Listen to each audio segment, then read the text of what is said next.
To begin with, we will start off with a brief summary of the novel American Psycho. So the story is about the American banker named Patrick Bateman.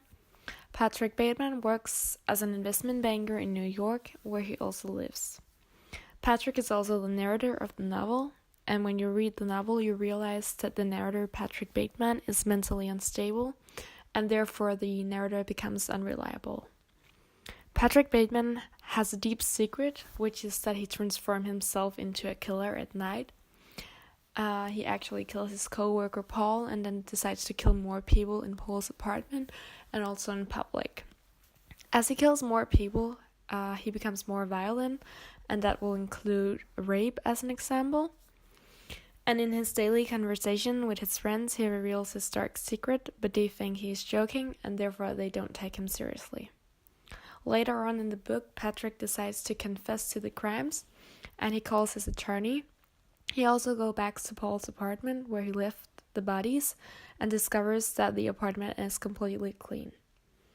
His attorney calls him back and lies and saying that it's impossible that he killed those people because he was having dinner with him when the murders occurred. And so the end of the book is actually kind of the beginning. We're back at the nightclub and everything seems like the same, like nothing has changed. But the real question is, has Patrick actually killed those people, or was it all just hallucinations? So just to sum up some of the key elements of the personality of Patrick Bateman, we would like to do a short characterization. In the story, Bateman is perceived as being around and a major character. So, first of all, Patrick Bateman is the narrator and the protagonist in American Psycho. We learn early in the book that he lives in New York and that he works as a banker. In the book, Patrick is described as being a nice person and he seems to be getting along very well with his friends. Though we learn later on that he's carrying a deep secret, which we are also mentioning earlier. Patrick constantly contemplates murders, tortures, sex, and often how he combines the three of those. And one thing which we think were odd when seeing the movie is that we didn't see how Patrick actually ate his victims as he did in the book. And also a key element to describe his eager to kill is that Patrick Bateman kills people who believes are devoid of value, which are not carrying the same values as his. So yeah, that was just a short bit about the characterization of Patrick Bateman. So there's no doubt that the author are trying to create a discussion surrounding the materialism and the increasingly want for more. Patrick ran a group of businessmen, or yuppies, as they were called, and in this group, even the best wasn't good enough for them. Especially one incident is evident to create a sense of just how much materialism had an impact on the daily life for Bateman and his friends. The incident I'm referring to is the one where Bateman is at work with some of his co-workers and he's showing off his new business card. So unfortunately for Bateman, he didn't have the nicest one, and just because of that, he just loses his temper and he can't handle the situation because he wasn't good enough or he wasn't the best in his group. And this is kind of how to characterize these yuppies who couldn't get enough or couldn't be good enough. So that was a big problem during the time. In terms of themes in American Psycho, lack of personal identity is one of them. Throughout the novel, Patrick Bateman is mistaken. People around him think he is someone else. When he is out with his friends, it is not uncommon for someone to greet him as someone else and not be corrected. In Bateman, he lives an active social life, visiting the most popular bars, clubs, and restaurants with his rich associates. The irony is, however, that although people constantly surround Bateman, they hardly know anything about each other.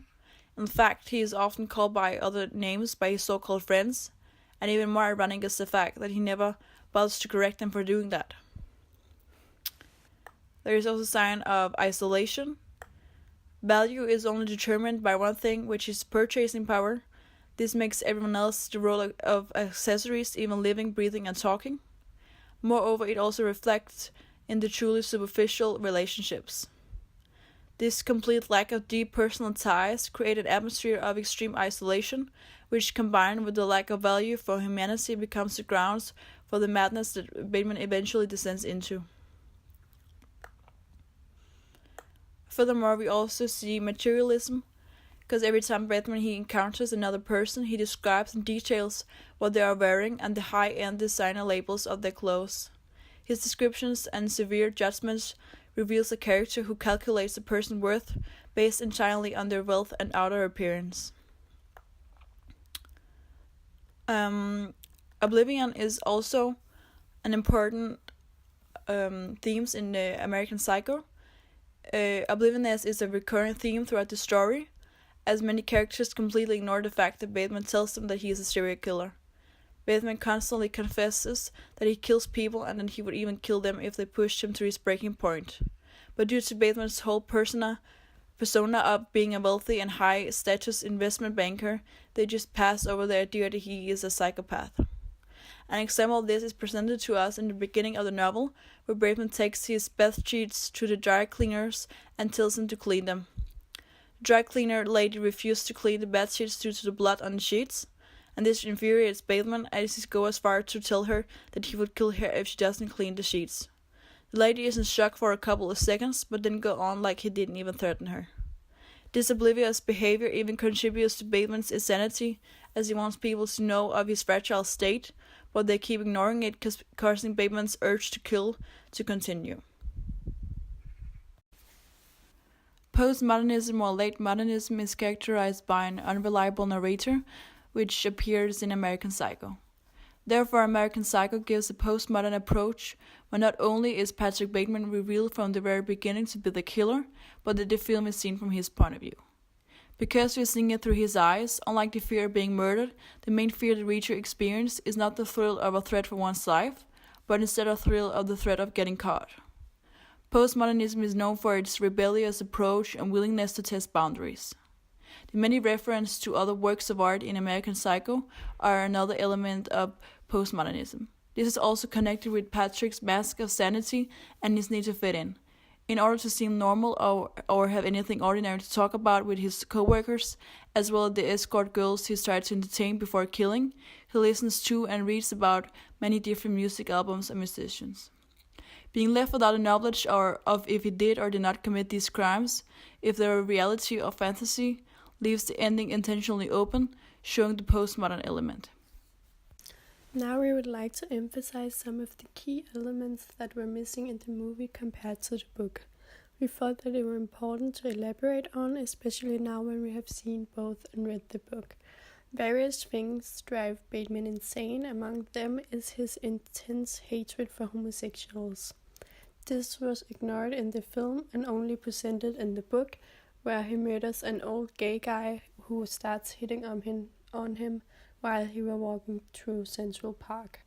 Another thing is that Bateman tries finding love in his life, but all he can achieve is sex, and even that he managed to turn into a sick and twisted affair of the most aberrant kind.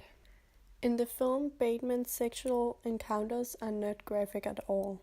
What's described in the book is way too understated compared to what is shown in the movie. Same as the violence, which are not shown in such details as it is with the movie. Also in the novel, Bateman actually eats some of his victims, which is not presented in the movie or shown at all.